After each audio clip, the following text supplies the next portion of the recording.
Assalamualaikum warahmatullahi wabarakatuh. Saya Siti Farhana dari tingkat 3, Prodi Pendidikan Bahasa Inggris. Dalam mata kuliah Exploring Prose and Poetry, saya sudah membaca chapter 1 dari buku Mastering English Literature by Richard Gill.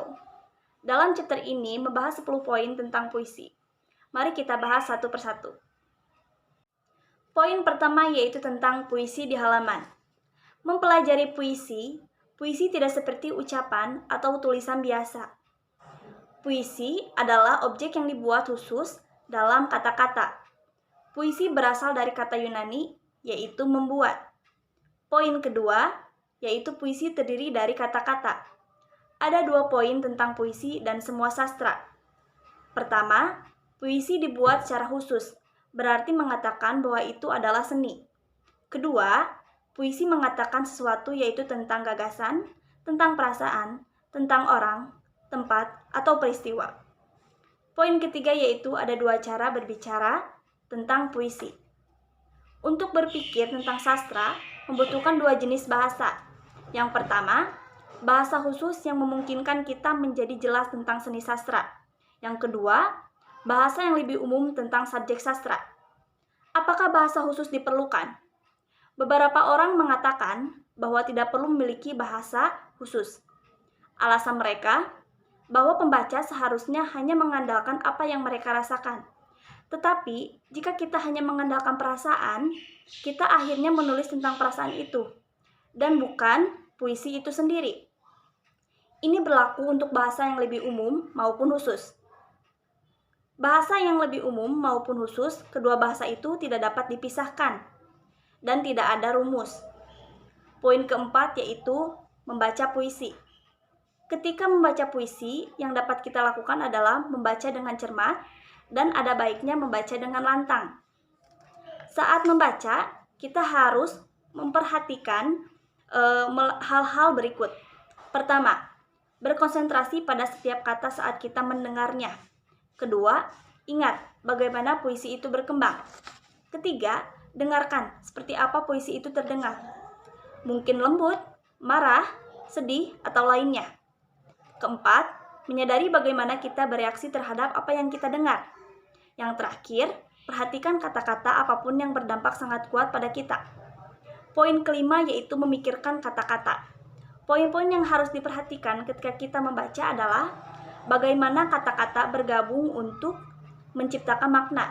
Bagaimana kata-kata membuat gambar dalam pikiran kita, bagaimana kata-kata memengaruhi perasaan kita, dan bagaimana kata-kata diatur untuk memberi bentuk pada puisi itu. Poin keenam yaitu tentang apa puisi itu.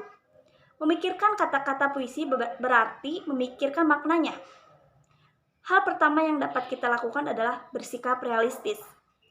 Hal berikutnya sebelum kita mulai memikirkan sebuah puisi, secara mendetail, ada baiknya kita memiliki gambaran umum tentang itu. Poin ketujuh yaitu memperjelas. Beberapa saran dapat diberikan tentang apa yang dapat kita lakukan untuk mendapatkan garis besar makna puisi. Ada 5 yang sering dianggap sulit oleh siswa. Yang pertama, akhiran baris dan bait tidak selalu sama dengan satuan makna. Artinya, frasa atau kalimat dapat berpindah dari suatu baris atau suatu bait ke baris lain. 2. Puisi sering mempersingkat frasa. 3. Penyair memiliki kebiasaan merangkai kata. Keempat, penyair menggunakan inversi perubahan atau pembalikan urutan kata yang normal. Kelima, selama bertahun-tahun, penyair telah mengembangkan arti khusus untuk kata-kata. Poin ke-8 yaitu kebingungan, minat, dan kesenangan. Kebingungan muncul ketika kita mengatakan betapa aneh atau itu aneh. Minat muncul ketika kita mengatakan hal-hal seperti itu menarik atau betapa menarik. Kesenangan hadir ketika kita mengatakan betapa indahnya atau betapa indahnya seseorang mengatakan itu. Poin 9 yaitu nada. Salah satu hal yang sering membuat pembaca bingung, menarik, atau menyenangkan tentang puisi adalah nadanya.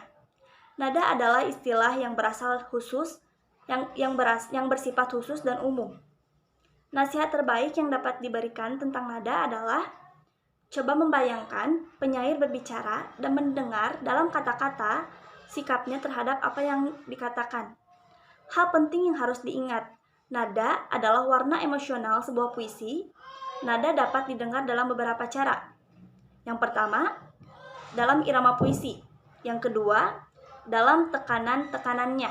Yang ketiga, dalam panjang vokalnya. Yang keempat, dalam penjajaran kata-katanya. Yang kelima, dalam pemilihan gambarnya. Poin terakhir yaitu ke-10, pemberlakuan. Ada satu aspek lain dari puisi seperti nada, berlaku untuk setiap puisi pementasan. Puisi menggunakan setiap aspek atau sumber daya bahasa untuk memberlakukan makna. Kata berlaku berguna karena menunjukkan bahwa semua aspek kata bisa dikatakan bergabung bersama dan memerankan maknanya. Jadi, pemberlakuan adalah pemanfaatan aspek fisik atau material dari syair panjang baris, bunyi kata, ritme kata, ada tidaknya saja. Demikian penyair yang sadar akan hal-hal formal, hal-hal yang berkaitan dengan bagaimana sebuah puisi dibuat. Sekian dari saya. Wassalamualaikum warahmatullahi wabarakatuh.